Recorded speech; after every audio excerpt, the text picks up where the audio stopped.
qu'il veut là. Dieu dit c'est ce qu'il veut. Hein. Attends, le fiancé ou bien la fiancée de mon frère et de ma soeur, il a arraché ça. Dieu, c'est ça là que moi il veut. Ah! Dieu n'est pas bête. Attends, c'est le poste, le bureau qui a, c'est ça que moi il veut. Ah! Alléluia. Amen. Si tu ne veux à moi, pur, Dieu soit béni. Donc apprenons à chercher ce que Dieu veut.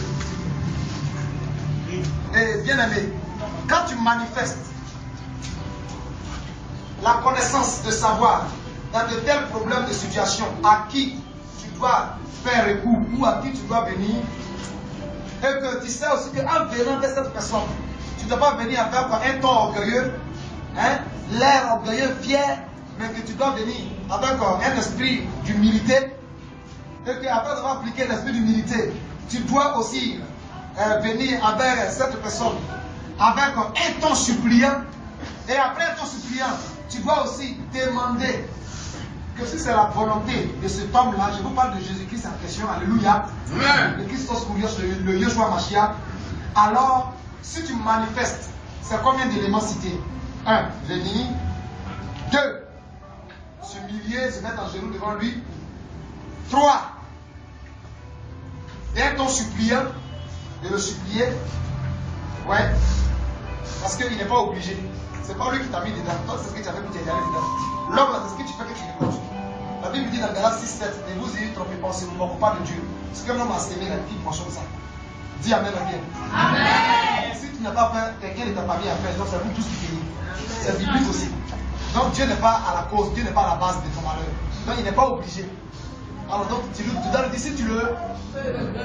Non, merci. Non, vous êtes super. Acclamez les autres. Tu peux me rendre pur. Quand tu manifestes ces 4 éléments, ces 4 principes cités, je suis convaincu que la première parole ou le premier regard de Jésus à ton endroit ou à l'endroit de ce peuple ou de ce continent qui viendra avec ces 4 éléments-là pour que Jésus-Christ puisse les faire sortir de cette situation-là, Jésus-Christ va manifester premièrement la compassion. La Bible dit Jésus eut compassion. Waouh! Comment tu dois avoir pitié de quelqu'un qui a aucun? Dis-moi, comment tu dois avoir pitié de lui? Monsieur, j'ai faim, je n'ai pas mangé. Il n'y a pas ça pour moi manger. Tu dois avoir pitié de lui. Excusez-moi. S'il vous plaît, après 2 jours, je n'ai pas mangé. Avec des larmes, elle est devenue rouge. La première chose qui va te manifester, hein, c'est la compassion. Le pitié. Jésus a une pitié en même temps de cet homme. Mais lui, sa compassion ne s'arrête pas seulement sur pitié. Il va aller en eau profonde. Alors, il va étendre maintenant la main. Pour ton information, pour tous les fois que cette main fut étendue, il y a eu des grands miracles là qui sont produits sur la terre des hommes. Je répète pour quelqu'un. Pour toutes les fois que la main de l'Éternel a été tendue, je vais me rappeler un peu de Dieu quand même.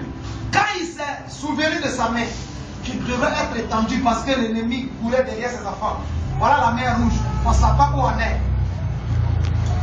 La mer s'est fondue en deux. C'est devenu des tas de briques. Ils ont marché à sec. À cause de cette une main qui fut étendue. Et quand ils ont fini de la traverser, cette même main encore s'est levée, tout a devenu de l'eau encore. Et puis ça fait quoi? Ça a avalé même tous les équipements. Frère, si réellement tu marches avec ces 4 principes, que la compassion de Dieu se manifeste à toi et que sa main se lève, je suis convaincu qu'on ne te reconnaîtra plus. Il n'y a pas de personnes qui se sentent concernées par cette parole. Amen. Je dis de bonnes choses et puis il n'y en a même pas un qui ose dire Amen. Amen. Donnez-moi Amen bien. Amen.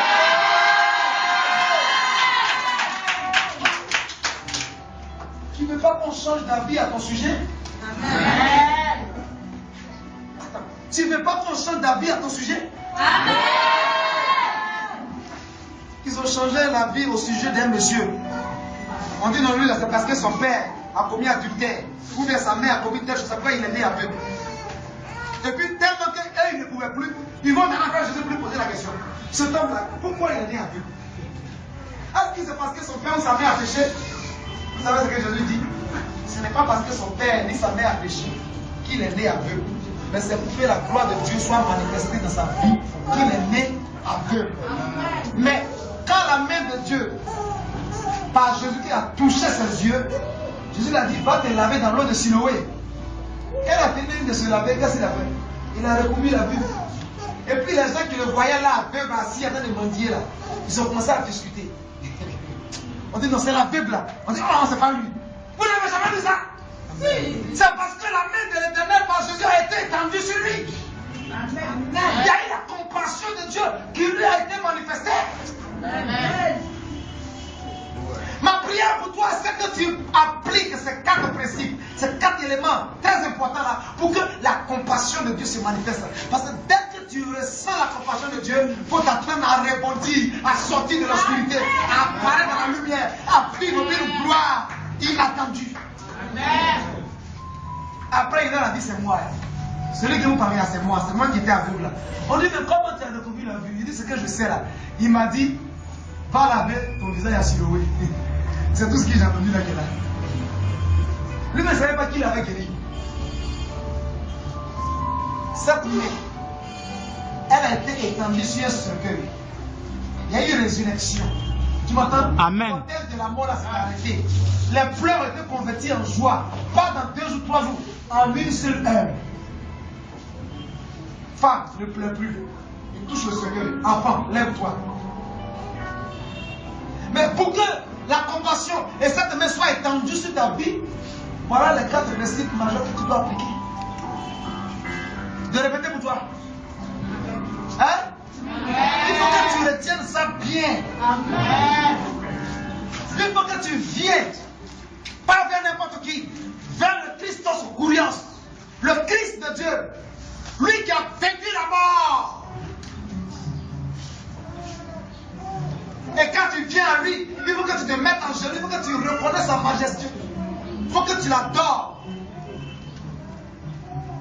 Et après cela, il faut que tu t'adresses à lui avec un ton suppliant. Et après cela, il faut que tu lui dises si tu le veux. Il faut chercher sa volonté pour toi. Parce que la solution de toute l'humanité est en lui. Dieu a déposé ça en lui. Chacun de nous a sa réponse en lui. Les questions que tu n'as pas de réponse là, viens vers. Il te donnera la réponse. Pourquoi dans ma famille là on ne se marie pas légalement? Pourquoi dans ma famille là on ne peut pas construire aussi duplex? Pourquoi dans ma famille là? Ces réponses te seront données. Quand tu viendras à lui, avec quoi? L'humilité, suppliant et demandant sa volonté. Lui, il va te révéler et il va t'envoyer, même dans ton sommeil, à voir ce qui est la cause de ça. Et puis, te donner la solution pour résoudre en même temps. Quand lui révèle ce qu'il est prêt à faire. Amen. Alléluia. Est-ce que la parole de Dieu te fait du bien? Amen.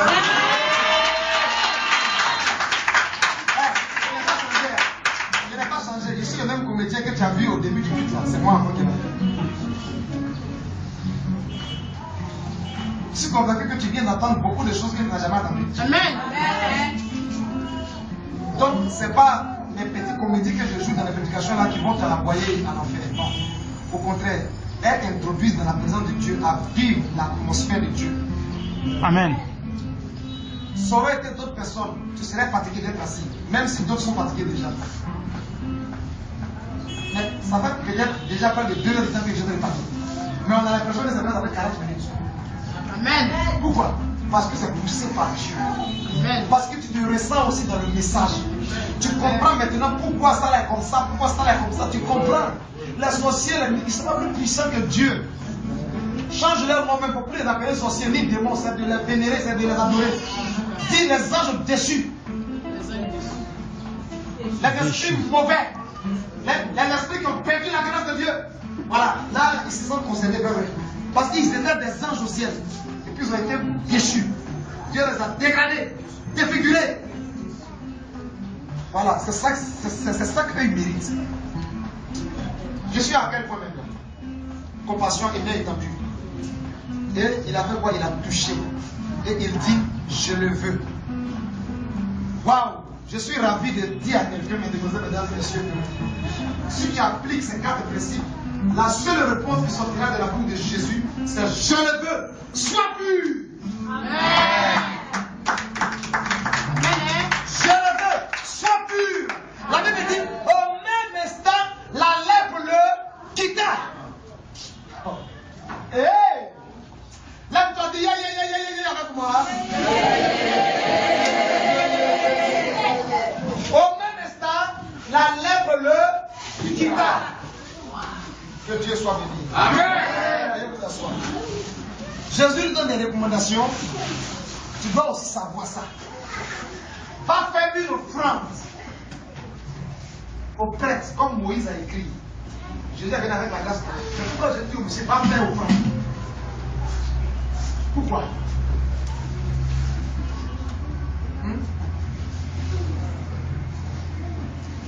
Là, tu vas prendre une offrande sur toi. Il ne faut pas prendre ce que tu n'en as pas besoin. Prends une offrande sur toi. Ce n'est pas l'offrande du jour. Prends l'offrande sur toi, venir posséder la parole que tu as entendue. Parce que je crois que maintenant, le fait que tu as entendu ce message-là, la lèpre t'a quitté. Parce que déjà dans ton cœur, je parle pour des personnes qui ont déjà accepté ce message. Prends une offrande. Jésus le dit, prends une offrande, va dans les prêtres, va donner. Pour que cela serve de témoignage. Mais pasteur aime faire offrande. Jésus me dit, va faire offrande. Prends une offrande, viens déposer. Ne prends pas ce que tu n'en as pas besoin. Si tu n'as pas besoin de ça, il faut garder. Dieu aussi n'a pas besoin de ça.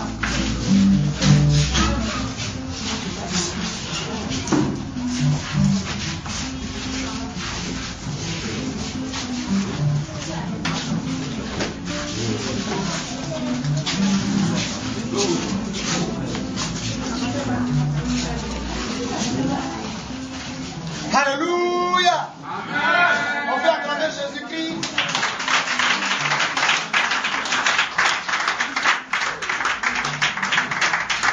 C'est pas au fait ordinaire du jour. C'est au fait pour saisir la parole là. Vous dites que le billet t'a déjà donné. Toi tu viens voir. Amen. Le nom du Seigneur soit béni. Amen. Cet homme est allé. Il a fait ce que Jésus lui a demandé et il a fait encore plus que ce que Jésus lui a demandé. Amen. Même ce que Jésus l'a interdit, il l'a fait quand même. Parce qu'il fallait que les gens voient réellement qu'il a changé. Alors, qu'est-ce que Dieu a fait? Dieu a permis que cet homme n'a pas de dire à tout le monde. Il est devenu en même temps évangéliste. Il a évangélisé tout le village, toute la ville, lui seul. Il n'a pas mis appareil, ni sono, ni piano, ni batterie. Mais son témoignage a servi à évangéliser. D'aucuns disent que non, moi je ne sais pas parler l'hébreu, je ne sais pas parler le grec, je ne sais même pas lire la Bible. Comment je peux évangéliser? Comment je peux vraiment servir Dieu? Tu peux servir Dieu avec ce que tu as. Depuis que tu marches avec Jésus, il y a des miracles qu'il a accomplis pour toi. Va dehors, dis aux gens ce qu'il a fait pour toi. C'est aussi là un don que tu as de la part de Dieu. L'autre a les propositions, moi je n'ai pas de don. Qui t'a dit que tu n'as pas de don? Tu es venu à l'église, Dieu t'a rien donné. Il t'a pas donné la guérison de délivrance, il t'a rien fait pour toi. Va raconter aux gens ce qu'il a fait pour toi. Cet homme, de son isoloir, il est devenu un homme en public.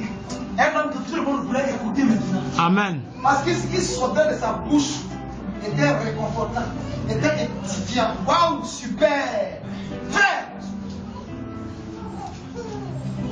Faux ou frère?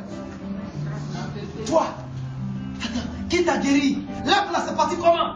Tout le monde veut le toucher maintenant, alors qu'on le fuyait avant. On ne veut même pas le toucher, pour ne pas être impur comme lui. C'est possible qu'on chante d'avis à ton sujet. Dieu bénit sa parole.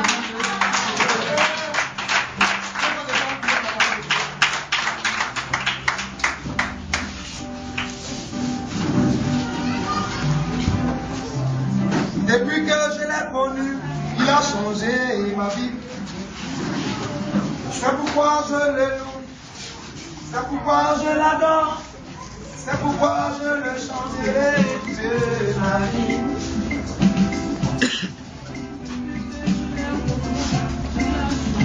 C'est là. Quand les yeux vont filer.